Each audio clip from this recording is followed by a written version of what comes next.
தமிழ் உறவுகளுக்கு வணக்கம். திமுகவின் அடுத்த தலைவர் யார்?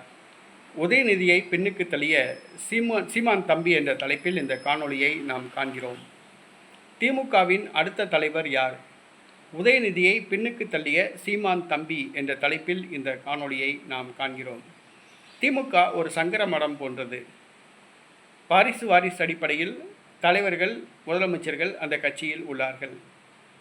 கருணாநிதி தலைவராக இருந்தார். அதற்கு பிறகு மு.க.ஸ்டாலின் தலைவராகியுள்ளார். கருணாநிதி முதலமைச்சராக இருந்தார். அதற்கு பின்பு மு.க.ஸ்டாலின் முதலமைச்சராக உள்ளார்.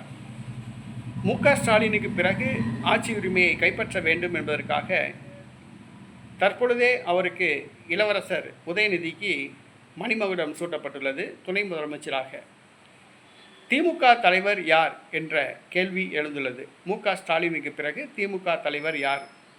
இது தளபதி உதய் அண்ணா அவர்கள்தான் தலைவராக தேர்வு செய்யப்படுவார்கள் என்பது திமுகவினுடைய ஒரு பொதுவான கருத்து. திமுகவின் அடுத்த தலைவர் யார் என்ற போட்டியில் உதயநிதி பின்னுக்கு தள்ளப்பட்டுள்ளதாக செய்திகள் கூறுகின்றன. அதாவது அந்த கட்சியில் உள்ள சீமானின் தம்பி உதயநிதியை பின்னுக்கு தள்ளி முன்னணிக்கு வந்துள்ளதாக கூறப்படுகிறது. ராமநாதபுரத்தை சார்ந்த ராஜீவ்காந்தி திமுக மாநில மாணவரணி செயலாளர்.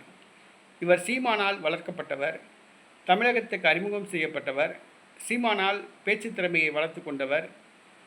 சீமான் அவர்களுடைய ஆணைப்படி தமிழகம் முழுவதும் இவருக்கு பேசுவதற்கு வாய்ப்பு வழங்கப்பட்டு தமிழ் மக்கள் மத்தியில் பிரபலமானவர். நாம் தமிழர் கட்சி பிள்ளைகளுக்கு பேசுவதற்கு சொல்லிக் கொடுக்க வேண்டிய அவசியம் கிடையாது. மேடை கிடைத்தால் போதும் பொழந்து விடுவார்கள். அதே போன்றுதான் ராஜீவ்காந்தி தற்பொழுது திமுகவில் இருந்தாலும் கூட சீமானின் தம்பி என்பதை நிரூபித்து வருகிறார். அவருடைய பேச்சுக்கள் எல்லாம் ரொம்ப தெளிவாக உள்ளன. உதயநிதிக்கு பேச்சு திறமையோ, எழுத்து திறமையோ, நிர்வாக திறமையோ, எந்த திறமையோ கிடையாது. ஆனால் ராஜீவ்காந்தி ஒரு வழக்கறிஞர். ராஜீவ்காந்தியுடைய பேச்சு திமுகவினர் மத்தியில், இளைஞர்கள் மத்தியில் ஒரு தாக்கத்தை ஏற்படுத்தியுள்ளதாக கூறப்படுகிறது. உதயநிதியை பின்னுக்கு தள்ளி ராஜீவ்காந்தி முன்னிலைக்கு வந்ததாக கூறப்படுகிறது. ஆக திமுக தலைவர் போட்டியில் உதயநிதியை பின்னுக்கு தள்ளியுள்ளார் சீமான் தம்பி ராஜீவ்காந்தி.